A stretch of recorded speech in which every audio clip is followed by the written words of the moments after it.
My name is Ryan Pillay and I'm from the university. I think many of us do know each other in the room. So it's going to make for this engagement to be enlivened, for it to be quite intimate and for it to be very free-flowing. So I'd like to welcome all of you here to the Gender Conformity in Society discussion. So we'll be talking about behavior, we'll be talking about our own experiences, we'll be talking about our own contexts and possibly our own lived experience, or from a research perspective as well. Because we work with whom is in the room, it is important for us to engage well with each other. We're about 20 or so people in the room. So with the panel whom I'll introduce in a brief moment, we've taken a decision from the table that we want the discussion to be engaging. You will not be spoken to. I think everybody wants to hear everybody else's story from their different perspectives. So let me begin by welcoming you all to in collaboration with the University's Center for the Advancement of Non-Racialism and Democracy, which is CANRAD, headed up by Alan Zinn over there and represented by other members of staff. Sipokazi Tau is here. And then also in collaboration with the University's Department of Arts, Culture and Heritage, and I think represented tonight by Kelly Felix, and then also the NMB Pride, that's the Nelson Mandela Bay Pride, presents this particular evening here together. So I'd now, Mr. Alan Zinn, who's the head of CANRAD, is going to welcome everybody. I'm not going to say anything further really, but just it's quite an auspicious occasion this. What is the gestation of an elephant? Is it, they say it's 2 years? Yeah. Something like that. Well, 36 months. Is it 36 months? Okay. Well, because then that kind of coincides with the gestation that has happened with CANRAD and working around gender education and trying to work into a space where we have a unit or a center. And I can announce that today in the research and engagement committee meeting, which is it's a quarterly meeting that the university will be establishing. At the moment they're a little bit trying to work on the exact naming, but a women's and gender center. So that has happened today, just prior to my coming here. And it means that from the new year that they will start putting the mechanisms into place. It still has to go to the council of the university, but the new year, it's a new line of work. So just to say thank you to all those people along the way who did various work in their departments, divisions, etc., to bring us to this point, and that we will have a fruitful and engaging and enlightening discussion tonight. So thank you, Ryan, and to the team. Yeah. Thank you very much, Adam. I'd now like to introduce you to the panel seated on either side of me. I'll begin on my far left. Yaseen Ali, who's a research psychologist and registered counselor, obtained his master's at WITS, which is the University of the Witwatersrand, in Gauteng in 2008, and completed his PhD through the University of South Africa. He is currently a lecturer in the Department of Psychology at the Nelson Mandela University. His research interests rest with gender and sexuality studies. In particular, his interest is in the coming out narratives amongst minority populations. He's an executive member of the Psychological Society of South Africa's Sexuality and Gender Division. Then on my far right, I'd like to introduce Professor Vulindlela Nyoni, who was born in Zimbabwe and attained his Bachelor of Arts in the Fine Arts from the University of Natal in 1998, and further went on to complete his Masters in Fine Art at the University of KwaZulu-Natal. He is appointed in the Visual Art Department of the Nelson Mandela University. Prior to this, he served as a senior lecturer in printmaking at the Department of Visual Art at the University of Stellenbosch, after his position of director at the Center of Visual Arts at the University of KwaZulu-Natal. Apart from being a practicing artist, Professor Nyoni also lectures in printmaking and drawing. His main interests lie in race, gender, and the visual politics of representation, self-representation, as a form of strategic translocal subjectivity. Nyoni has served as a national and regional selector for the Sanlam Portrait Award, the Absa Atelier, and the Sasol New Signatures competition, as well as serving on a variety of advisory boards. He has also shown widely on a national and international level and continues to expand his international profile as an artist, educator, and curator. He continues to make his own work at any opportunity he is able to.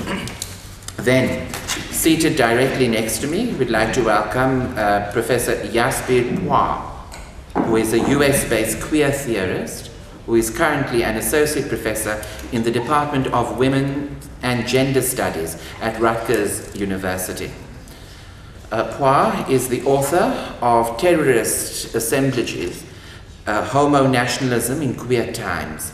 She has written widely on the South Asian diasporic cultural production in the United States, the United Kingdom, and Trinidad. LGBT tourism, terrorism studies, surveillance studies, biopolitics and necropolitics, disability and debilitation, theories of intersectionality, affect and assemblage, animal studies and post-humanism, homo nationalism, pinkwashing, and the Israeli occupation of Palestine. Pauer has an MA in Women's Studies from the University of York and completed a PhD in Ethnic Studies at the University of California at Berkeley in 1999. Ladies and gentlemen, with that, I'd like you to please give the panel a welcoming round of applause.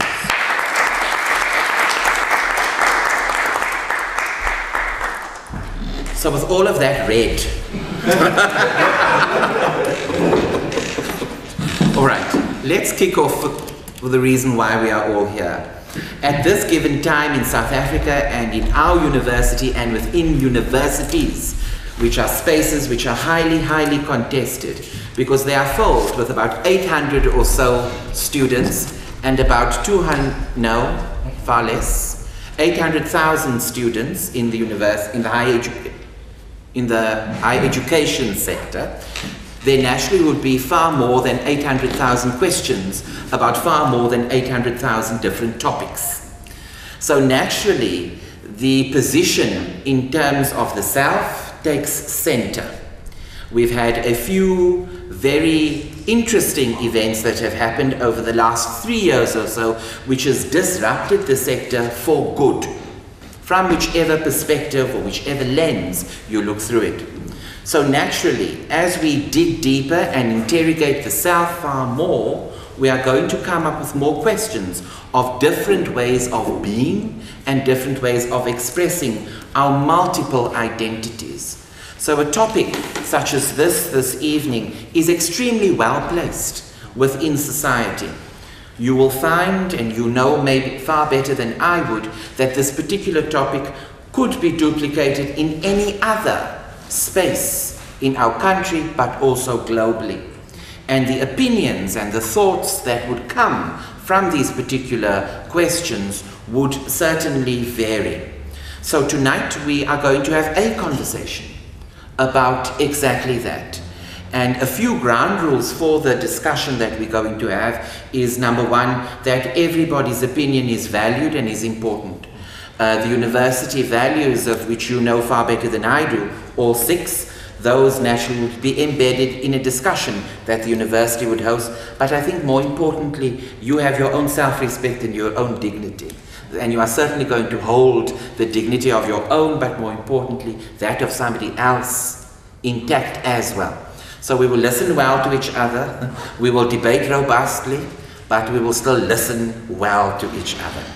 So this is the format that we are proposing, and we've worked on this together, the 4 of us. I tried to impose my view, but it's not my role. My surname might be Pillay, like the outgoing chair of council. But I'm not the chair. So what we're going to do is we're going to ask Dr. Yaseen to give us his input, and then immediately, we're not going to wait for a round of questions. You can jump in immediately after he's said what he'd like to put into the ring, as it were, and then we'll take it from there. Thereafter, we'll then go to Professor Nyoni, who's known, may I say you are known as Vulindlela, and then we'll continue and go to Jasbir thereafter. So Yaseen, you can begin, please. Thank you, Ryan, and good afternoon to everyone. The topic, when it was given to me, gender conformity in society, kind of put me in a bit of a tiz, because we think we have an understanding of what gender conformity actually is. But when we start grappling and engaging with the concept, we realize that we know it's just the tip of the iceberg, basically. And once you start entertaining and opening yourself up to those questions of what exactly does it mean to conform in terms of your gender within society, you start realizing how complex this is. And it is layered, there's multiple layers. So I've just made a few notes, and as Ryan was, I must be honest, I had a few sleepless nights as well, because I kept thinking gender conformity in society, I know all the stuff, but how do I capture it effectively in a few sentences, without losing the audience? And then Ryan said something very interesting now about lived experiences that we will be sharing with each other. And I found that over the past 2 years maybe, I've become very interested in autoethnography as a methodology and its application within psychological spheres. And I feel that it's one of those methodologies or approaches to understanding phenomena within society that we tend to overlook. You know, the lived realities of practitioners, of lecturers, of psychologists. We tend not to focus on those lived realities as opposed to rather this blanket focus on participants and the individuals that we study. So I'm going to tell you a little story about this Indian boy who grew up in the south of Johannesburg in Lenasia. Like one guess, that's obviously just me, right? Lenasia being, you know, very strongly Indian community next to Soweto and Eldorado Park, which is black and colored. And in the south of Johannesburg with, you know, the Land Movements Act, etc., many people of color were moved out of the bigger cities. And growing up in this particular community as a gay Indian Muslim male made it very difficult, because there was a particular construction of what my gender and my sexuality was meant to be. And despite me, you know, understanding from the inside who I was, whenever I was with my friends or with family, in fact in every other space except the privacy of my own bedroom, and you're not going to internalize that. You are not going to go there, not yet. But I kind of walked into that and to apologize. You said it. Okay. It was only within those very intimate spaces that you could actually be yourself, without the fear of persecution, without the fear of someone almost breaking down the very essence of who you are. And what I basically did, almost trying to maintain the sense of a particular expression of masculinity and of this heterosexual way of being, this heteronormative way, I kind of built these masks around who I was. And by the time I was 21, I'd already become so deeply entrenched in what others expected me to be that I was just denying the very essence of who I was. And it became a lot more complicated to be myself and a lot easier to actually just conform. I don't know if that's making sense, but this is exactly how it felt. And Obviously, from a psychological lens, we know how difficult or some of the problems that arise from this. It's your depression and anxieties, and people can lean into substance abuse, etc. And this is what we see happens to many individuals. When I finally decided to come out, which was close to almost being on 30, close to 30, right? I decided to come out. I was met with mixed reactions from both family and friends and society at large, because I went all out. I came out on Facebook. I was like, I've had enough of this. I'm gonna do this on Facebook. I don't care.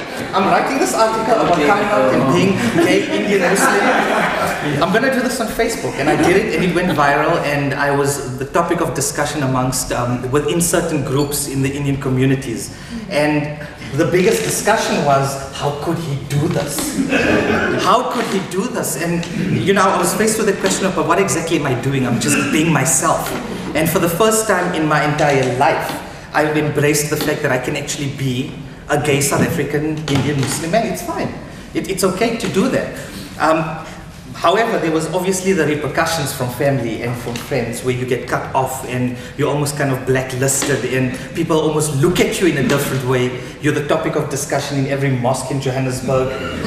It's those sort of things that, this is how people are treated when you do not conform, when you are not obedient to those constructions of gender and sexuality that you are supposed to do, that you are supposed to understand by virtue of being a part of that community. So that was the kind of, I in many ways reproduced a heteronormative understanding of my sexuality, because it's been 4 years since coming out, and I still struggle with letting go of some of those constructions, those ideas that I have to behave in a certain way, or my masculine side has to be expressed in a certain way, or now that you're out and gay, you've got to hold hands and have a kid and a white picket fence, and oh, it's so cute, and you get these labels that are thrown at you. But the one thing I've grappled with is coming out gave me privilege. It gave me a sense of privilege, because there are other men, other individuals who are still not out. They're living the life that I've lived. And for them, coming out is not an option. It's really not an option for them, based on the intersection of your race, of your culture, of religion, of so many other factors that just socioeconomics. There's all these this intersection. And my concern when we talk about gender conformity is that we tend to focus on the voices of those individuals that are in the media, or that are out there, that are expressed. And I'm very concerned that there's a large population of the LGBT community that are not being heard. And I don't know how we're actually going to get to them. So this is just a little bit of what I've got here. I'll come back to some of the points that I have. There are obviously, gender conformity is attached to micro and macro systems, and we cannot detach ourselves from that. On the micro level, within those individual systems, you need to know yourself within the cultural spaces that we operate within. But at the macro level, we have political systems that, like it or not, are also binary. They function according to this heteronormative way of being. And by virtue of that, politics is then it's almost synthesized with, or it's embedded with sexism and classism, discrimination, of all of the isms that come with what patriarchy has to offer. And unless we are almost able to engage with both these spaces, the needs of individual down at the grassroots level, within context, within communities, within cultures where they do not very easily gain acceptance, along with what is going on at this macro political level where we're being fed things, it becomes almost a very difficult or conflicting space. I'm going to stop there before I get caught up in the excitement of talking about gender. Thank you. Thank you. The excitement is good, so you can get caught up. Okay. Any thoughts, questions, or ideas immediately? You want to hold on? Yeah, go ahead. Please, by way of it being, just introduce yourself, okay, and then continue. It's not that many people. My name is Mandela, and I'm a student at the Visual Arts School. And I just wanted to ask you something about, I was hoping you could expand on something you said earlier, which is coming out is a privilege. And I'm just wondering how you think, or how you feel that notion relates with the politics around visibility, for instance, you know. So, I mean, at least as I understand it, the act of coming out, I mean, with that comes the hypervisibility of being someone who's known to be queer and seen as transgressing against these kind of social conformity roles and stuff. So, I mean, do you see that newfound visibility as a privilege, or and like how do you navigate the kind of the downsides of that kind of visibility as well? You know, I'm gonna answer your question by talking or latching onto the word that you used just towards the end, the downside of visibility. Because, you know, being critical of myself, you know, it's one thing to be out and to be vested with this privilege, but what exactly am I doing with it? Because there comes responsibility with the opportunity to motivate for change. But I guess before I can personally get into that space, I need to understand what my privilege is and what it's actually vested in, because as much as I have been privileged by coming out, I've also been othered within those contexts where I want to work within my own communities, and I'm still trying to understand or navigate that othering. I'm now part of that minority of individuals where we don't speak about this. We don't talk about it, we don't ever engage with it. You're out, but when you're at home, you are still going to be just Yaseen. It's nothing beyond that. We don't want to hear or see or even feel anything beyond that. So at this point, I don't know. I don't know if I can give you a clear-cut answer on this, because I don't know if I've navigated that space effectively. But I can say that it's something that's clearly, you know, working on me. I've become a lot more braver in my interactions around my own gender and my own sexuality. But there's always a caution.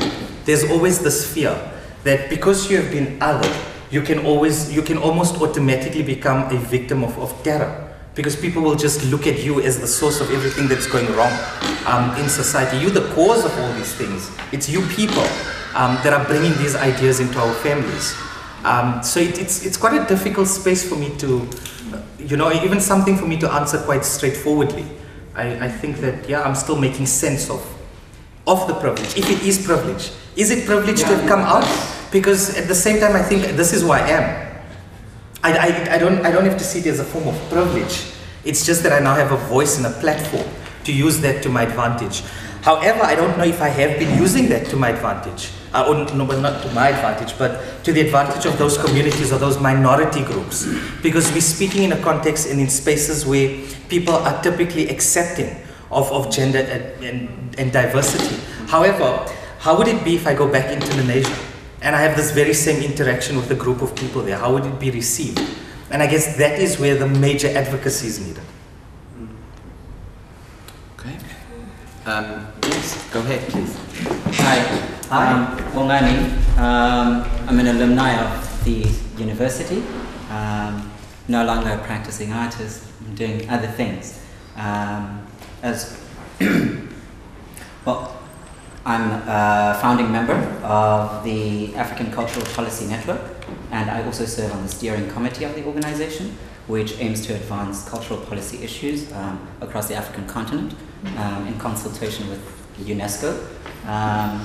And I was put in that leadership position because I asked a question to the leadership of the organization about visibility of the LGBTI community. How can we advance cultural policy issues affecting all of us as cultural practitioners on the continent without advocating for the visibility and the rights of the LGBTI community? Because without the LGBTI community, what is the creative industry really? So to get onto my question, there is a bit of a problem with, in my personal opinion, with use of the word privilege when you talk about coming out and the importance of coming out. And don't get me wrong, I'm a huge advocate for visibility. In fact, I make it a point that I come out wherever I am to own my space and to make sure that everybody around me is comfortable with who and what I am and how I identify in the world. But it also puts you in a very risky situation. And you have to also think about the people that you're leaving behind as you're coming out who are still closeted. And when you put yourself in a position of privilege, what exactly are you saying about those others? Because you're not only positioning yourself in an other ring, in the heteronormative context of the world that we exist in, but also you're othering yourself and the others who you leave behind in the closet. So the use of the word privilege for me strikes me, and it strikes me as rather problematic, because I would much rather juxtapose that with the word vulnerability. When you come out, you also put yourself in a position of incredible vulnerability everywhere you go, with everybody you speak to, and that is both social, professional, etc. So I'd like to engage with you on that word, on that use of the word privilege. Why do you think that you're privileged by coming out? Who is not privileged?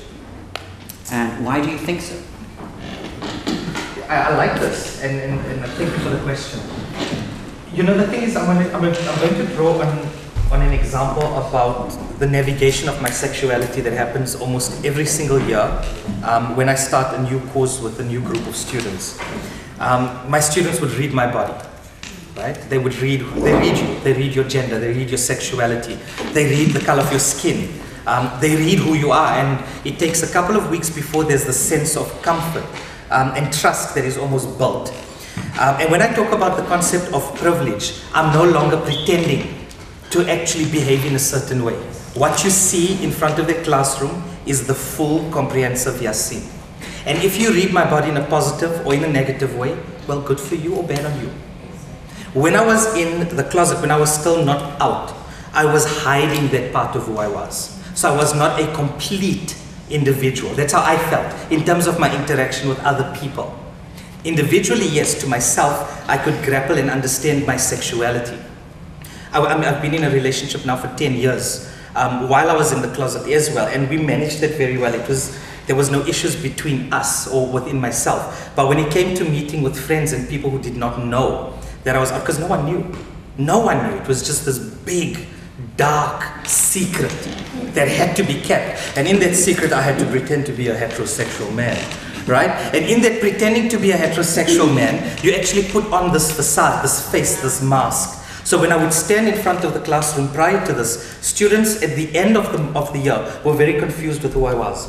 They had no idea what this person is and who he is as an individual. But now I feel that that privilege of coming out has allowed me the opportunity to stand in front of the classroom or in any social circle confidently, regardless of whether you accept it or not.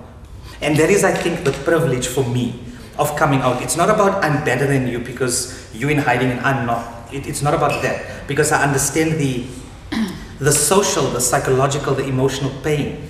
And it's like you say, you've got to, when you come out, you almost make a conscious decision of preparing yourself to let go of an entire life that you've lived and to latch onto something completely new, because people are not willing in many contexts to engage with it.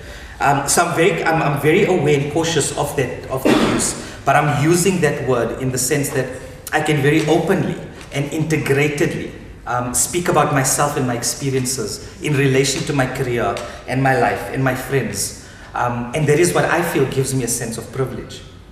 Right. I don't know if that's making sense, but yeah. Okay, but you can critique it as well. I'm very open to that. Yeah. Thank you. All right. I particularly like the concept of you bringing in the use of the word masks. Part of the research that I do, I literally use a mask. So the particular individual who describes himself as being male, on the outside you would write literally, you would have the mask for a month. And on the outside of the mask you write that which you want to share with the public of your own sexuality or your own masculinity, as it were. So in the second month, I then ask for you to write that of your masculinity on the inside of the mask. That part which is personal, which you wish not to share. So when you spoke of, in terms of wearing a mask and the privilege and putting on a facade or an act in different settings, you tend to show up in a way that sometimes, particularly you made mention also of against a heteronormative reality. So how do you show up in that space against that? Any other thoughts, questions, anything else that's triggered for anybody by what Yaseen had shared thus far? We'll come back to it, it's not closed.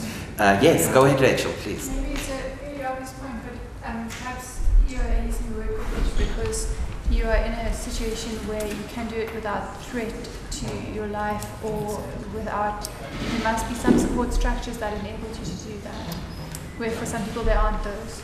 Absolutely, and I do agree with it. If I go back to Indonesia, then that privilege is gone. That privilege is gone. So it's within different spaces and within different contexts that we navigate our sexuality and our gender identity and the manner in which we choose to share it. And it's the same in South Africa across, I think we find these pockets where even within the same community you have families that are okay with it, and then there are others who are just completely non-accepting.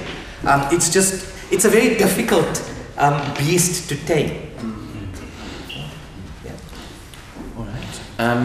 Sorry, just to go ahead. Saying about the masking as well. I think there's also a really interesting intersection between what we were talking about with, I guess, like the performativity of gender in terms of, and not just gender, but also sexuality and heteronormativity, and what happens, you know, if you're somebody who presents as heteronormative but being queer, you know, I mean, is that a privilege in the sense that, you know, you're someone who isn't potentially like at risk of being persecuted for your sexuality, but it's maybe, I don't know, we could debate about like how deliberate performances are, but you know, I just also wonder if we aren't then also going to a space of like, is there a specific presentation of queerness that we expect people to embody as well? You know, like what exactly is a mask? You know, that I don't know. That whole thing is also kind of interesting to me, but yeah. Okay. I think what we'll do now, we'll ask Vulindlela if he could give his input. Sure. Go ahead. I'll have to apologize in advance when I have to leave. Yes. Did you hear that? I have to apologize in advance because I have to leave quite soon. But I'll still have my input here today and hopefully engage with you. You know, when you asked that question just now, Paul, my blood ran cold a little bit because many occasions has come up where people have come to me and said, "Oh, but you don't present as queer." You know, and I've had to think about that, even as a teacher, as a person, and so forth. So passing for straight is something, I don't know, gift, curse, who knows. So, okay, just coming back to where I am. I lecture in the visual arts, and I'm a printmaker and a practicing artist, and I'm highly vested in the visuality of things, the making of things, but even more so the teaching of how to make these things. And I could give you an art historical lesson from the beginning of time as to where we might find gender operating within the narrative of the visual arts, but that will take forever. We could go back to examples of early Paleolithic sculptures that were found, like the Venus of Willendorf, which I think some of you are familiar with. It's just a sort of sculpture about this big, faceless, female figure with large breasts, pendulous breasts, and obvious female sexual organs, but there's nothing else about it. It's a fertility symbol. That's one of the earliest examples of how gender intersects with the visual discourse of culture and making. We can go back to that, and we can go through several centuries of spaces in which the heteronormative narrative was the most dominant, driven by religious doctrine, driven by cultural doctrines, representations that established heteronormativity as a center and rather a powerful narrative. Or we could come right down to what we're experiencing right now in South Africa, where gender has taken on, or the queer narrative has taken on a rather forceful space within art production in South Africa, to destabilize the heteronormative, shall I say, power pedestal that it has occupied for a while.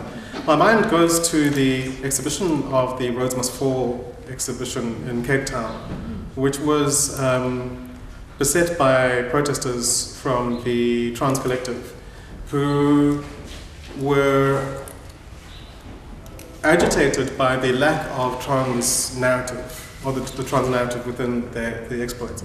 Partly because the Roads Must Fall event itself spoke of destabilization, spoke about multiple narratives, spoke about intersectionalities, and none of these intersectionalities were present in the exhibition. Instead, they had photographs on the wall with these rather majestic displays of what happened in the exhibition, and a white man, Paul Weinberg, opening it and speaking quite happily about the power of the photograph. And so, rightfully so, it needed to be destabilized. So that's kind of where we are at this point in time. But let me do a slight segue into why this is important and why perhaps I am here. I'm a firm believer of what we do. So I'm a firm believer of we do what we see, and for many people that doesn't seem to have as enough impact as I would hope it would do. I mean, we are beset by visuals on television, on the streets, posters, tweets, whatever, that speak a certain visual narrative. And that's a very gendered visual narrative. It's a narrative that speaks to us of power, hierarchies, lack, and so forth. That in some ways still frames the, I'm going to keep saying heteronormative here, your sort of typical straight white male as the epitome of a clear and functional gender. Everything else seems to fall away. So I'm very aware of how gender conformity does beset itself within everything that I do, and it's affected me as a teacher. When you realize that teaching a tradition such as printmaking, which in itself traditionally was done by men, and in itself was traditionally an apprentice-driven thing, you were chosen to do it, you were given the privilege of this knowledge.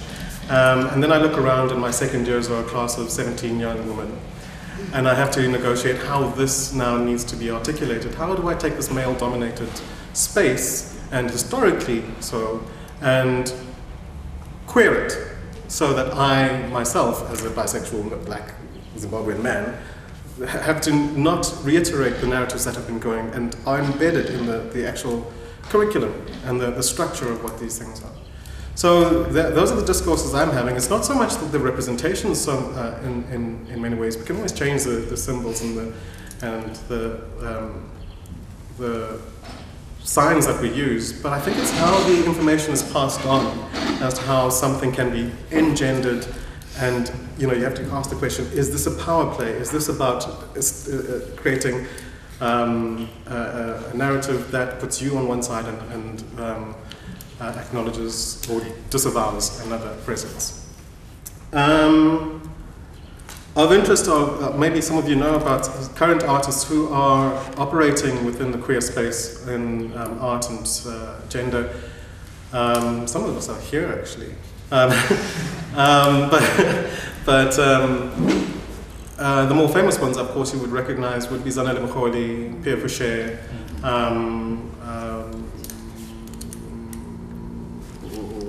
what's his name, Nicholas Hlobo, who else am I thinking of? People who have actually taken the nature of making to a space where it's not about the product that's being made, but destabilizing the gendered language of art making. And that for me is very interesting as an educator, because you're kind of left with having to rewrite your rules and, or at least put an appendix to your rules of teaching and make it so that your narratives are not so one-sided. The downside of visual arts at this point in our lives is that we are still somewhat driven by, I suppose one would remark it as the second most unregulated market in the world. The first one being drugs, the second one being art. And art is all about money. And money is still in the hands of those who have it. Unfortunately, those are still the spaces in which we operate. The galleries still operate with heteronormative structural and ideologies. And so we can't necessarily, we have to work from the inside, but at the same time, ask the big question, how do we destabilize that? You'll find that many artists today are actually seeking not to be part of those structures, or stepping outside of those, the gallery structures, spaces, and we get more performance artists on the streets. We get more queering spaces, events, and it really puts me in a difficult position because I like sitting with a copper plate and making a very beautiful work of art. But going into the streets is something that needs to be done as well, changing the discourse of making. And that, I'm trying to speak to the intersectionality of gender within art making, not necessarily the specifics of how gender is represented. I think that's what I would leave it at. All right. Any questions, thoughts, comments, or ideas? There are artists in the room as well who could possibly add or would want to. Where are we going? You're not making art anymore. I'm retired. But you have a view? I have many views. Okay, while those views brew with you, let's take the point from the back. Sorry, hi, my name is I once was watching this other show, I don't know if you know Great Secret. It's on DSTV. And there was this other guy, he wanted to be a singer apparently. So apparently for most of his time, he moved from sort of small town to Joburg. And when he was in Joburg, he pretended to be a homosexual. And as a homosexual male, I found it to be very offensive.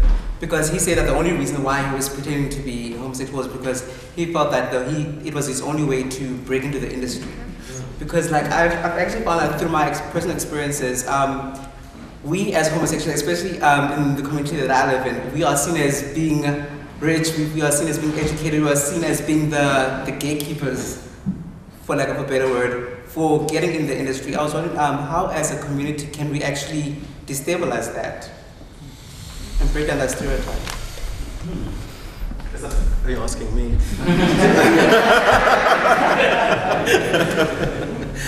Well, now that you're asking. I actually didn't do that. Okay, we can... Sure. Yeah, okay, so... I think Yaseen touched on it a little bit when he was talking, but...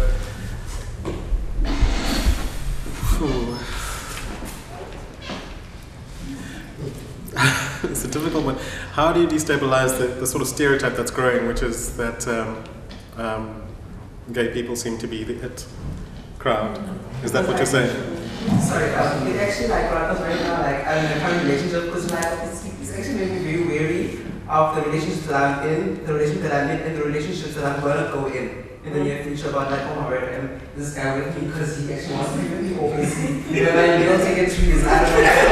He's fucking rest of fame or something, I don't know, I'm paranoid. Okay, question. I think my answer was going to have to come from a sort of life experience side of things, not what I necessarily mentioned here, but yeah. So I was talking with my partner the other day, and we were going like, oh, you're going to be in Cape Town on the 16th. Will you go to MCQP? And I said, no, I'm not going to go to that because of the sort of the trendness of it all, the space that it occupies, which in some ways I think speaks to a sort of homo-nationalist sort of space, the market-generated gay, and I don't know. I think this is what you're saying, that someone, a straight person, acted gay to achieve something. We see this in popular culture all the time. I think at a certain point when the turnaround in movies like Not Another Gay Movie or whatever it is, where Hollywood decided, let's give the pink guy something and make a movie that that in some ways doesn't normalize but speaks of the oddity of being gay or being queer and makes it a quirk, makes it an operative, makes it something you can use, make it something you can wear and so forth. I think if I had to speak in a different layer to that, could one equate that to putting on some other mask? Could it be a cultural mask? Could it be a racial mask to perform someone else's life in some ways? Could you not? I'm thinking blackface here, Could it not be equated to that same sort of process? And I think you destabilize it in exactly the same way. All right. You have... I really enjoyed this question because it's very challenging. Can I stand? I think... So I'm reading this book called Why I Hate Abercrombie and Finch. Yeah. And it's quite an angry book. But it talks about how, media portrays this certain image of what it means to be gay and all of those things. And the problem really lies with the media and who owns the media and what we do with it as consumers. Now, this is like trying to respond to your question. The reason why movies or series or whatever it is that you're watching that exist and those narratives can be written is because people like you and me who don't identify as the poster boy, gay, whatever image, don't take ownership of the media and reinvent it for ourselves so that it speaks to who we are and of what we are. I think because everything is just put out there and ready for us to consume and we don't do anything with it, we don't play with the food on our plate, that's where the problem lies. We don't interrogate what it is that society is feeding us, It's quite interesting. My little brother said the other day, I think it was on Pop Idols. I never pay attention to the television, but Somizi Mhlongo, I think all South Africans know who he is. This is an incredibly flamboyant gay black man. And I made a comment like, oh, he's really annoying. He really gets on my tits. And my little brother said, but I thought all gay black men loved him.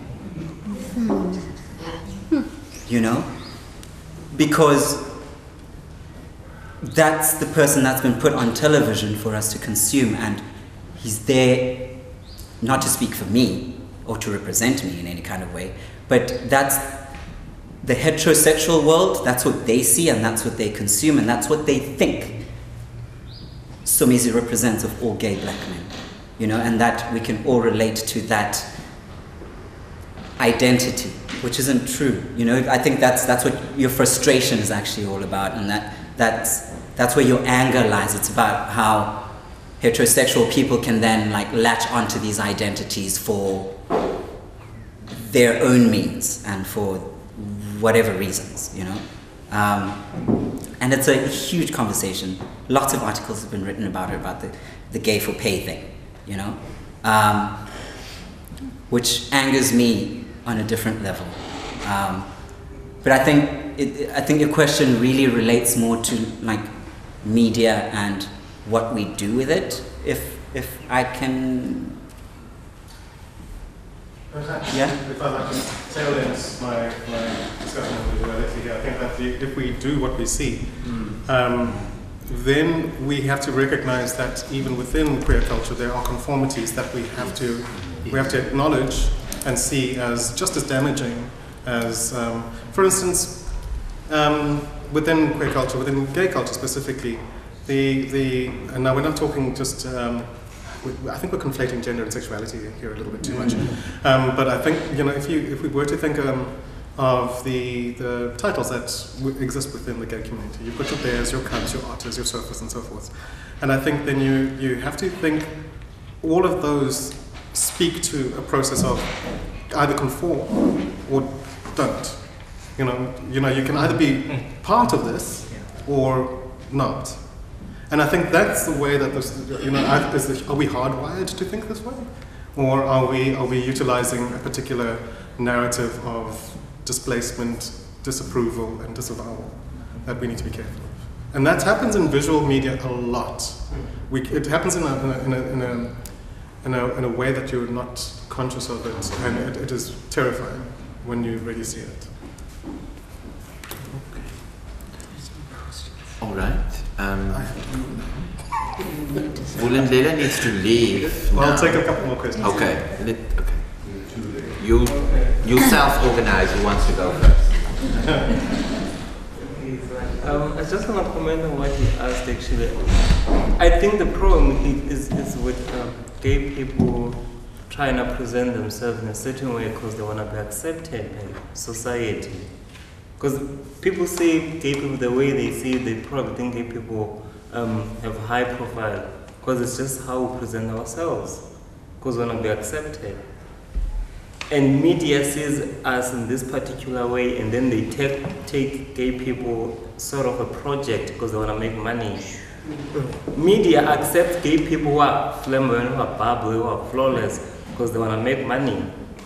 They kind of, it's just who speaks the gay lingo, some music program type of thing, what you just said.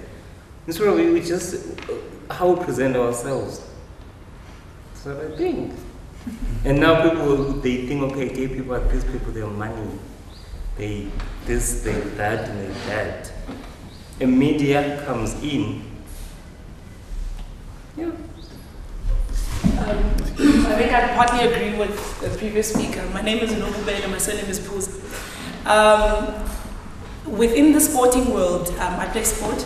Within the sporting world, there's a particular expected femininity or expected masculinity according to what you play, and that then aids performance according to what people are looking at. So if you're playing rugby, you must be strong, and that's now the expected masculinity within rugby, and that's going to equal to better performance.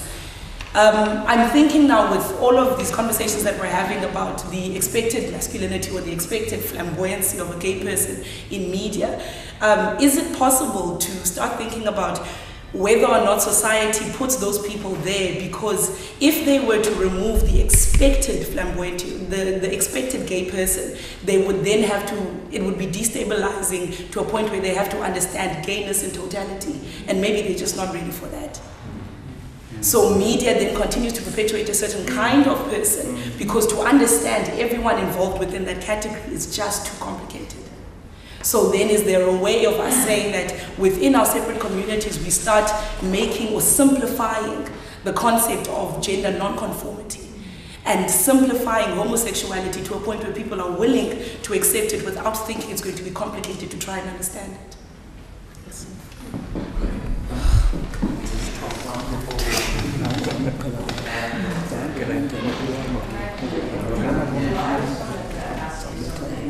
What you said about destabilizing the gender lens of the making, which is as important, if not more important than what the product actually is. Because one of the limitations that we're hitting here is not just who's represented and who's doing the representation, but the limit of representation as a particular field itself, which is, I think, what you're talking about in some sense is the limit of the visual as a language, as a place where we presume endless possibilities of exclusion, but each visual act contains exclusion in order to include. And so some of what you're talking about procedurally or through process of making is about challenging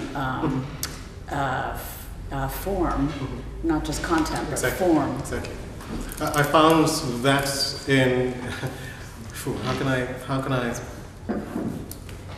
maybe I'll give an example, is that, you know, an old discourse in art making would be that certain modes of making would be considered craft and certain modes of making would be considered high art, and at least, you know, need several years of training and would be done by, you'd be taught by a bearded white man who knows everything.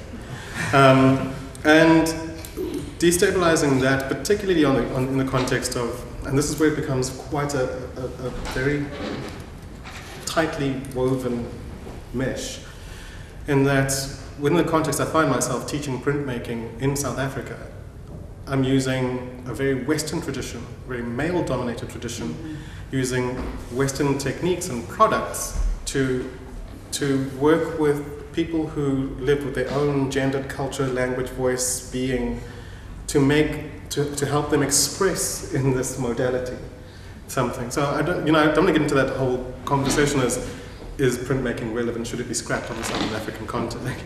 No.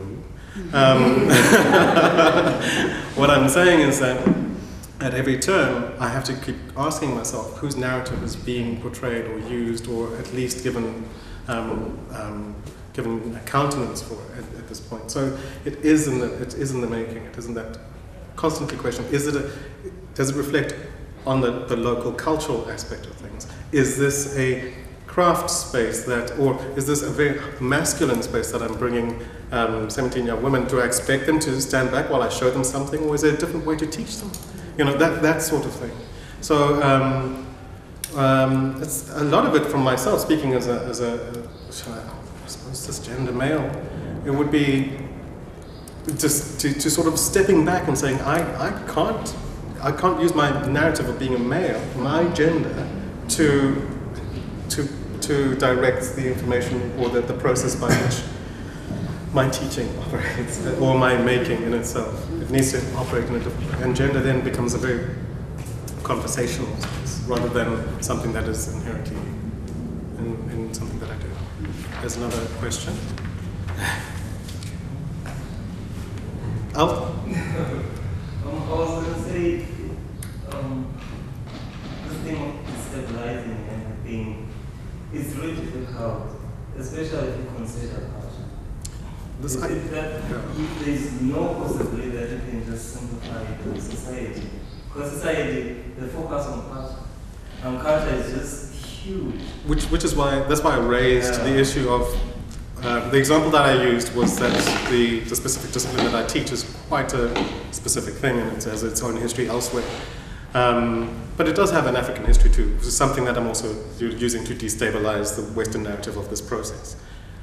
If I really wanted to, I should have done, but we all know that if we come back to the examination of gender, culture, and visuality, right now there was a few weeks ago, this year, there was a huge conversation about the film The Wound. And that was a question of gender and visuality, and whose narrative, and so forth. So that in itself, which many people felt as a direct act of destabilization, spoke of these narratives. But you have to ask the question, whose narrative is being destabilized? What is being spoken of here? Is gender really being questioned? Is something being diffused, or is something being actually activated? So I won't necessarily leave my thoughts about that movie here tonight, but it's something that should start a conversation, and I don't think enough conversations have started about that movie. Okay, you're going to leave now. Okay, so with that, we'd like to thank Willendorf for his contribution.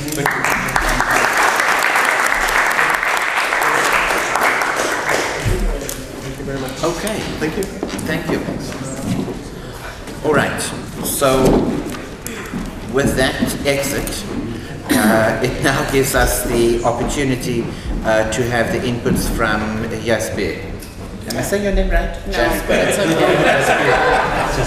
I'm South African. It's okay. I mean, apparently even I don't say my name right. Oh, okay. According to my parents. What's in the name? So I really appreciated both of these presentations and discussions, and my thoughts about what I should talk about changed as I kept hearing everyone kind of contribute to the conversation.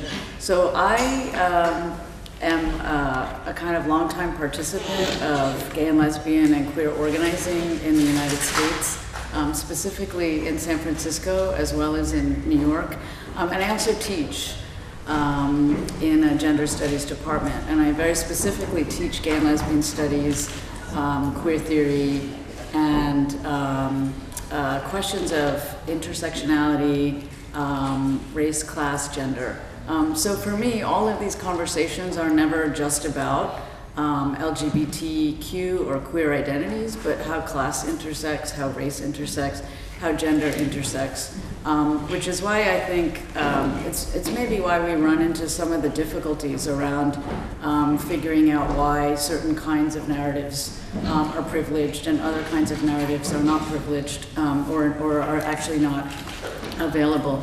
I'll just speak a little bit to the organizing context first and then talk a little bit about the teaching. And so the teaching that and the research that I focus on, and this will become apparent in the kind of organizing dilemmas that I'll highlight, is really not about heteronormativity, it's about homonormativity. So it's really about the ways in which, and the last speaker just spoke about this, that conformities exist and are cohered within even our alternative and progressive understandings of our sexualities, our non-normativities, gender non-normativities, that there are new forms of conformity that are expected. This is what many of us in the context of the United States have theorized as homonormativity, so a kind of counterpart to heteronormativity, insofar as it understands certain versions of queer LGBTQ identity as quite privileged in relation to other versions of LGBTQ identities as less privileged. And so we see the markers of conformity actually animating public culture, visual culture, representation, media representation, that kind of thing. So in the early 90s, I was involved with the first gay and lesbian organization in San Francisco called Cohen. It's the oldest South Asian lesbian and gay association in the world. And it was predominantly dominated by Indian gay men who had immigrated from India. So some of the struggles already within that context speak to this question of what homonormativity can already be seen to be becoming, which is a difficulty integrating lesbians into these particular organizing spaces, real difficulties insisting that gay men acknowledge their male privilege in these particular organizing spaces. The difference between gay and lesbian identities and other folks who identified as queer. I personally myself identify as queer. For me, that's the difference between understanding a particular kind of consistent, static, or interest in identification, and queerness itself as a rejection of any form of identification itself, or a decision to, or an interest in a refusal of identity in some sense. This would be both a kind of political as well as intellectual movement that has happened between gay and lesbian studies, for example, and queer theory, right? Some of the other issues we dealt with were the tensions between dealing with homophobia and heteronormativity in our own communities, but also dealing with the racism of mainstream LGBTQ organizing in San Francisco. So that, I think, is also an animating tension that speaks to which kinds of identities show up in the media, for example, which kinds of narratives are understood as acceptable narratives of LGBTQ identity, and which narratives and identities are not acceptable. In terms of this issue of coming out and visibility, we have been struggling with this for decades, actually, because we did understand that coming out was actually a privileged act, that it was an act that privileged people could actually undertake in ways that, for example, undocumented immigrants could not actually risk coming out because it would add another layer of vulnerability. There were many people in our community, continue to be many people in the South Asian queer community who actually get married as gay men or as lesbians get married in order to facilitate participation in kinship formations that they would otherwise be rejected from if they claimed a particular identity of coming out. And we wanted to honor those ways of being because those are, they represent the diversity of the ways in which people live their lives. I personally don't think that's about a mask or a double life or being on the down low or any of those things, but actually represent different ways of articulating sexual choices and sexual lives. And that the coming out narrative presumes a singular way of living one's true self, when in actuality there are multiple ways in which people make decisions about what is right for them, what is safe for them, what they can manage within their socioeconomic context. So we have been working on, as a kind of organizing community, on these critiques of coming out for a long time, even as we represented a certain version of a visible South Asian queer community, right? So that was that paradox that we lived within. We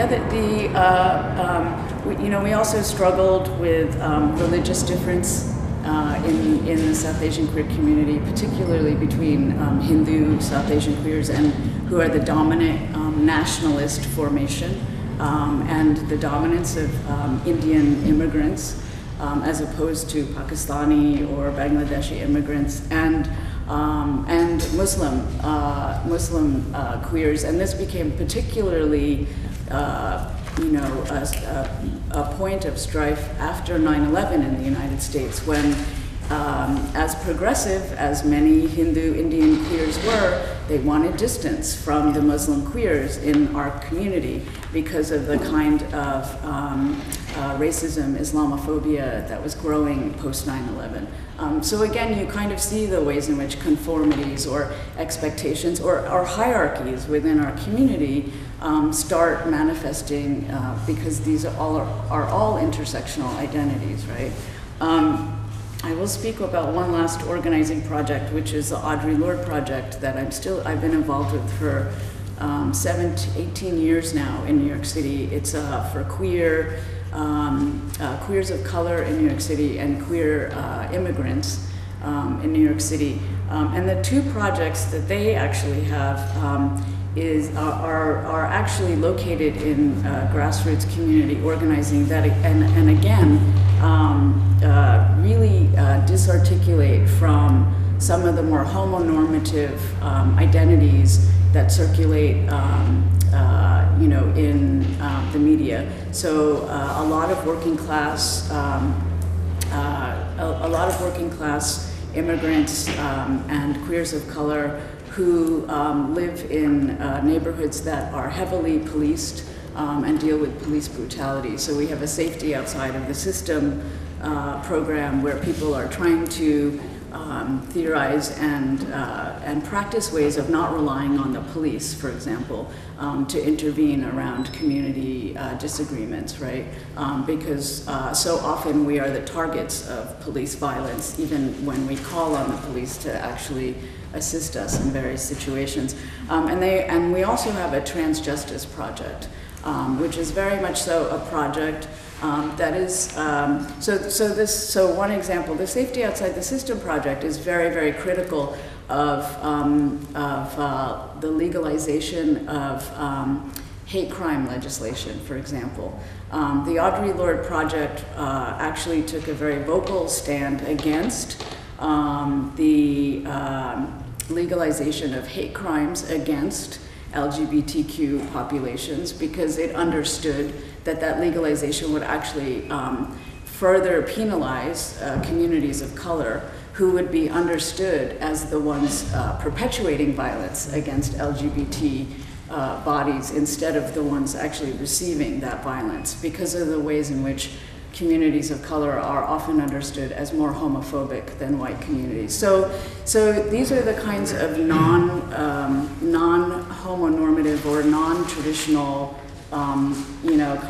or resistant positions that the organization takes around dominant, LGBTQ, activist activist campaigns, same-sex marriage, same thing. Deep criticism of who benefits from same-sex marriage, the legalization of same-sex marriage, which of course happened so much later in the United States than it happened here. But you know, understanding in the context of the United States that the same-sex marriage campaign was driven by white gay men who wanted to reproduce their inheritance rights, right? It was a function of money and capitalism. It was not a function of making sure that binational couples could get married to each other. It wasn't a function of making sure that, you know, we have no socialized health care in the United States. It wasn't a function of making sure that people could get married in order to access each other's health care, right? It was driven by very conservative politics. And so the Audrey Lorde Project launched criticism around that as well. And the Trans Justice Project, similarly, is a project that is very, very critical of the kinds of dominant forms of white trans-masculine organizing that's going on in the United States right now, in particular.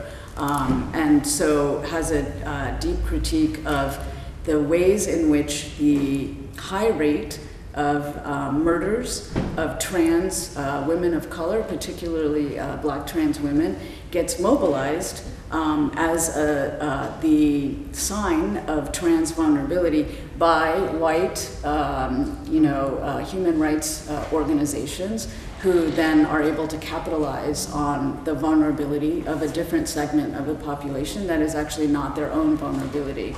So we see that happening a lot, that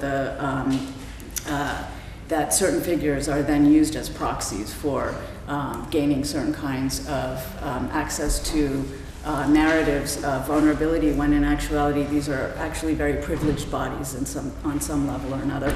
So this is what we could broadly call a theory of homonormativity, which actually looks at LGBTQ identities in their intersectional forms, and looks at the ways in which, regardless of one's vulnerability as an LGBTQ subject, whiteness is always an advantage, class privilege is always an advantage, gender privilege, masculinity is, or we can say, there's always a privilege around masculinity in relation to femininity. So all of these things then disarticulate a kind of simple division between LGBTQ identities and heteronormativity, for example. And this, I think, one of my very early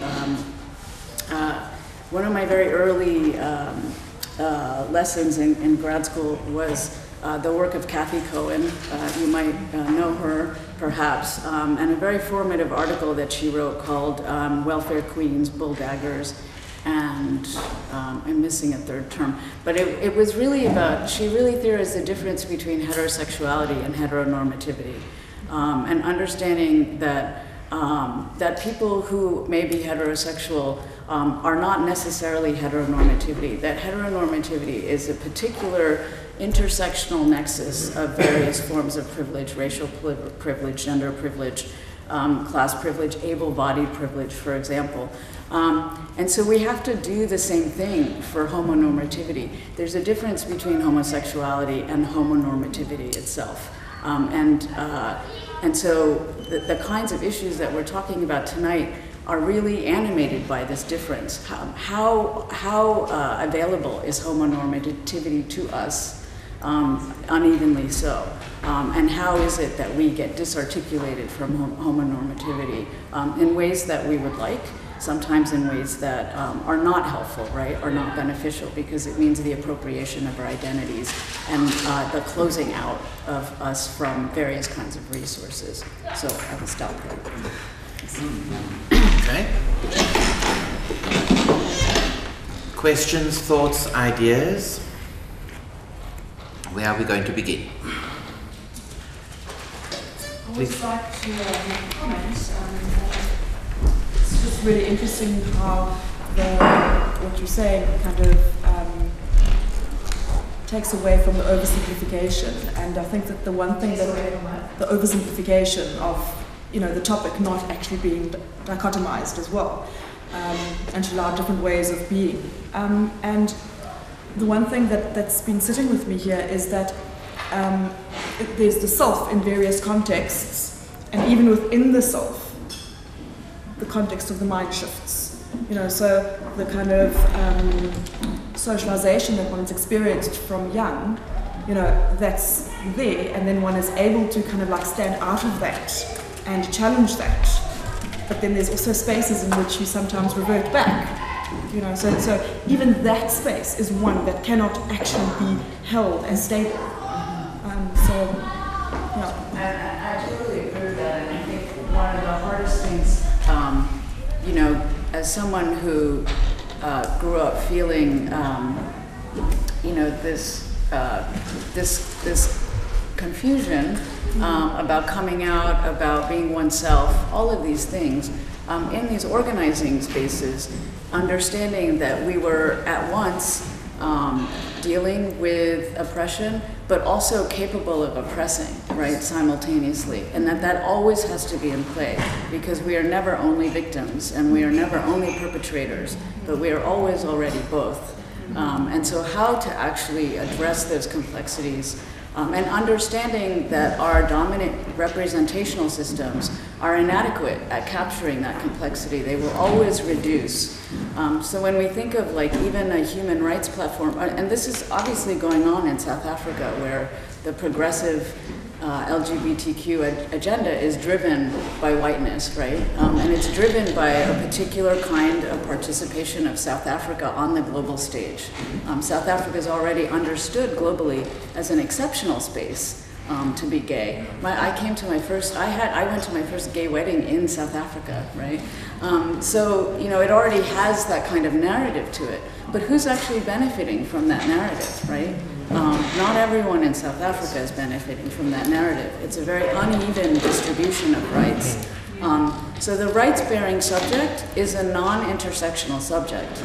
It will always be non-intersectional. It will always be the most conservative version of that subject. The feminist subject is a white, middle-class, cisgender subject, right? The gay subject is a masculine subject. The trans subject is a white, privileged subject, able-bodied subject, right? So the rights, the state will always already only be interested in the most conservative, acceptable version of an identity formation when it bestows the rights upon a particular population. It's only in the name of the most privileged, not in the name of the most vulnerable. Okay, go ahead. I guess I have a question around the term homonormativity in itself, because the suffix of normativity, as I understand it, speaks to, or at least implies a presentation, ways of knowing, or ways of being that are legitimized or validated by or through hegemony, right? So, I mean, what does it mean to, for me, it's, I don't know, I guess, so what does it mean to use terminology like homonormativity, especially when we understand, I understand the need for that kind of self-reflexive critique, but when all of those dynamics happen within the broader framework of heteronormativity in itself, I mean, I don't know, it's a weird kind of echo whereby even in the terminology itself, it kind of echoes how the procedures are also, the terminology is framed within this the terminology of heteronormativity in the same way that like the very procedures themselves are also framed within kind of those heteronormative procedures. And I'm just wondering, I mean, I guess not to throw around the quote that's like, I guess, I don't want to say abused, but thrown around a bit too much about that Audrey Lorde quote about, the master's tools, dismantling the master's house. I mean, so why that specific term and not something else? Well, it actually is it's a term that, so homonormativity is a heteronormative term, right? And that's the point of it, actually. It actually is not a term to dismantle the master's tools. It is of the master's tools, right? Then we have terms like gender nonconforming, for example, or trans, or all of these other ways in which there's an attempt to disarticulate from a particular heteronormative, point of view. But the point being that only within heteronormativity can homonormativity emerge, right? That's actually, and so, I mean, this is also something that you brought. We are all structured by heteronormativity, so there's no outside of that. So the kind of generative force of both patterning as well as critique are going to be in relation to those frames as well. But yes, of course, there's all sorts of subversive, alternative, creative language and practices that attempt to disarticulate at least slightly away from the master's, tools and the master's house.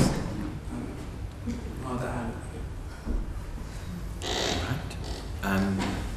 Any other thoughts, questions, ideas? Go where am I going? Yes. I had a question about why the subject that rights were bestowed on is always the most conservative, acceptable version of that subject. Can you maybe talk to what drives that in your view? Well, it's the violence of the nation state. Okay. Right. I mean, the nation state is not a benevolent character, right? It's the violence of who is actually recognized by the state. That's always a struggle. It's never a given. It's always a demand. The state doesn't want to hand over any rights to anyone that it doesn't deem acceptable, privileged. It's about the body politic, right? So for, one of the things that I work on, which is actually in the book that I wrote, Terrorist Assemblages, is the understanding of homo-nationalism, which actually thinks about the fact that, 30 years ago, LGBTQ subjects' bodies were actually cathected to death, predominantly, across the board, right? HIV/AIDS meant that those bodies were seen as always already dead, right? And what has happened in the last 30 years, such that a nation's capacity to care for its LGBTQ population has become a positive value, because it wasn't 30 years ago, right? So we have this thing called the homosexual question. Where did it come from? It's a follow-up from the woman's question in the decolonization era. So one of the ways in which countries that were struggling for liberation from colonizing forces were evaluated in terms of their capacity for national sovereignty was whether or not they took, how do you treat your women, right? This is still a question that is animated constantly. The United States, in part, rhetorically justified the war on terror in Afghanistan through the oppression of its women and the fact that they couldn't, they weren't civilized in relation to how their women were, quote unquote, treated. So now we have this question too about how does a nation treat its homosexuals? We did not have this question 30 years ago. And so how that becomes possible is not because the state wakes up and says, oh, we're so homophobic, we should change this. It understands the body politic as benefiting from certain kinds of homosexual bodies, only certain kinds. And it always has to be the kind that participates in a body politic that is vital, that is hegemonic, that is powerful, that is able-bodied, that is moneyed. Those are the representations that the state is willing to take care of, right? And I think that's also absolutely true for South Africa as well. All right. Where are we going now? Please go in. I was interested in your book on Palestine and wanted to understand if there was the context, of our discussion here, whether there was, that context in your book on Palestine and the broader society, that would be represented in that region of the world. Yeah, it's one of the, I'll be brief about this because it's slightly off topic, but one of the things that I do look at in the book is this question of pinkwashing, which I believe is a lexicon that's familiar in South Africa too. You have the pink maps and the pink dollar and all of this pink tourism, all of this stuff. The pink rand, okay, that I didn't know. So in the context of the Israeli occupation of Palestine, the Israeli government and the Israeli tourism industry is largely highlights its gay and lesbian tourism industry in order to kind of solicit a complicity with the occupation through lesbian and gay and queer tourists. And the way in which it does this is by promoting Tel Aviv as a particular kind of gay haven. And it also does this by producing Palestinians as ontologically and inherently culturally homophobic, right? As if the conditions of occupation itself doesn't already limit the kinds of sexual freedoms that people might be able to experience. So in this way, the sexual rights platform that Israel has, which actually is quite progressive unto itself, is actually used against the Palestinians. It's weaponized against the Palestinians.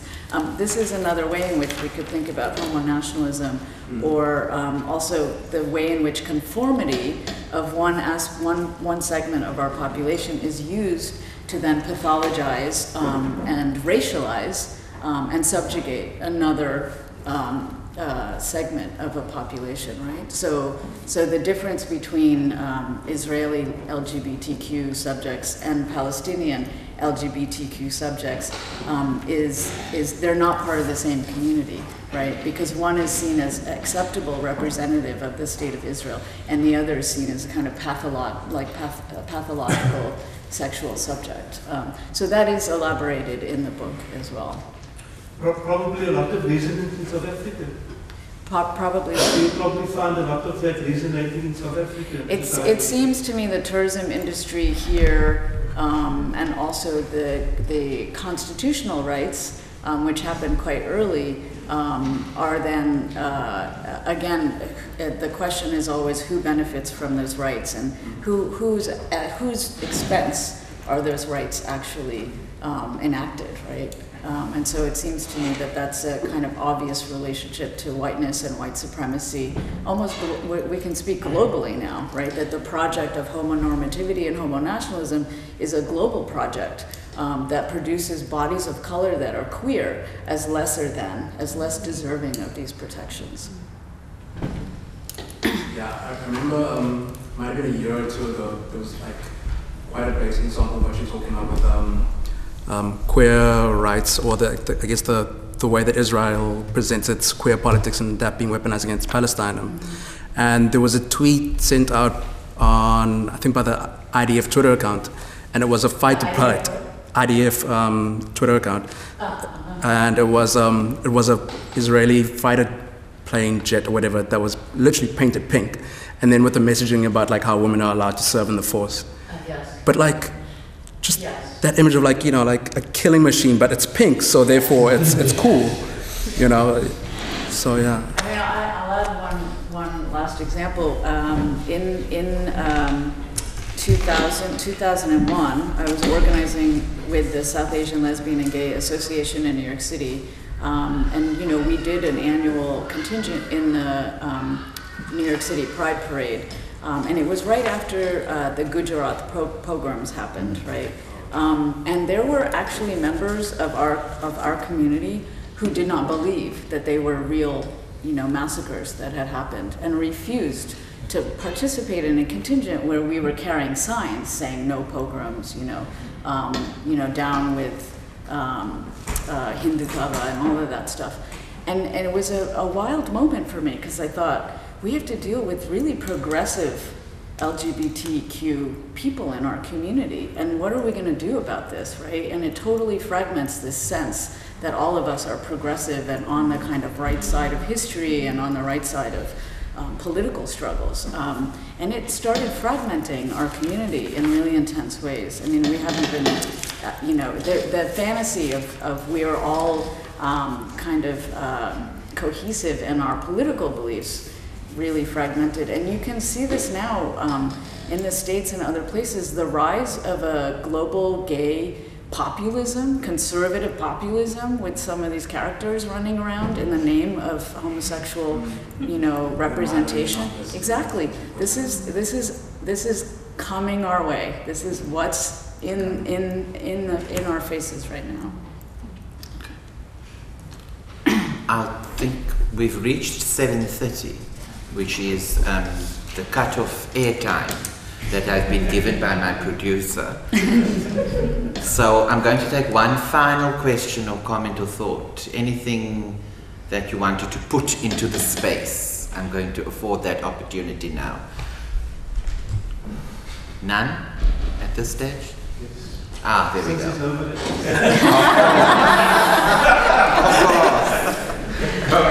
I had a most enriching experience at a research methods workshop at the university.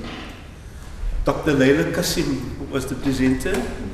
I'm not sure if any of you attended her courses, but on the question of presence, right? She starts off her lecture by saying, look, this is my name, this is who I am, this is, my marital or sexual or gender status, and so forth. And she then explains that the reason that I'm pointing or mentioning this is that we're going to be together for 2 days, and I wouldn't like anybody to make uncalled for remarks that would upset me as a person. And so that's the introduction, and then the brilliant 2 days of research method workshop starts. Now I just thought, it's an example of presence, how one, takes, I wouldn't say control of a situation, but advises people very carefully that, be very aware of what you're going to say.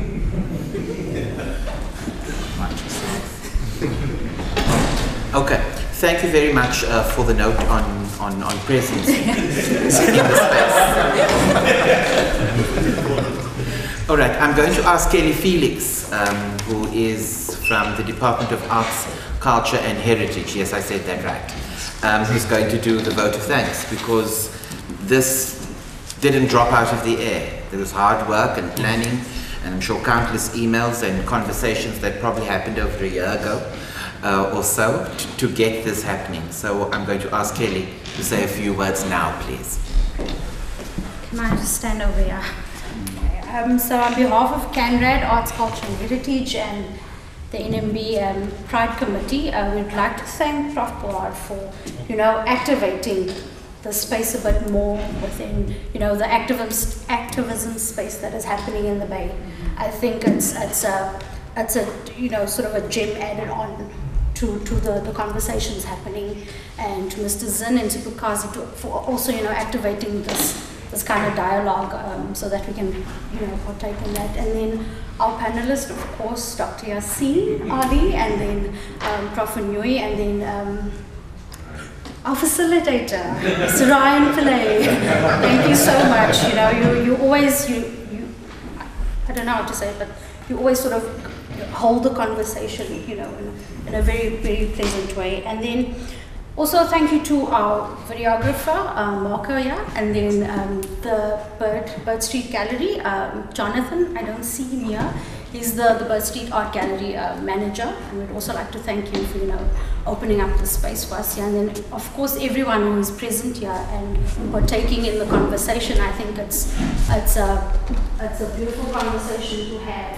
I think it should continue, in spaces and take it out into those uncomfortable spaces and spaces where we are not so privileged, So I believe that all of us should, activate ourselves in those uncomfortable spaces. And again, I hope your stay in South Africa is pleasant. Thank you. And, when you go on to your next sort of adventure, that it would be as pleasant. And I hope your stay was as pleasant. That's great. Thank you so much for everyone being here.